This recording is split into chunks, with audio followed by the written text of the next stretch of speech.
Do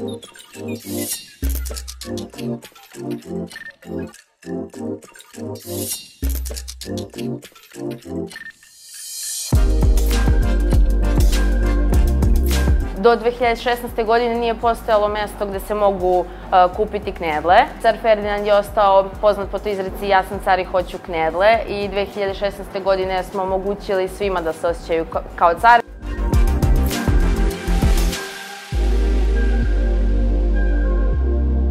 Proces kreće od samog kuvanja krompira i to se radi na tradicionalan način, gde kuva krompir, gulimo krompir, pravimo sami pire koje se posle umesi u testo, zatim se knedle motaju, pre toga se stavi određeno punjenje, sad zavisi, znači ako je šljiva to je šljiva, zatim kuvar dolazi, to se kuva određeno neko vreme. Svaka knedla ima neke svoje osobine koje su jako bitne i od toga zavisi sve dužina kuvanja. Zatim se stavljaju u posipe i u vitrinu, ali takođe treba izdvojiti vreme i da se naprave ti posipi.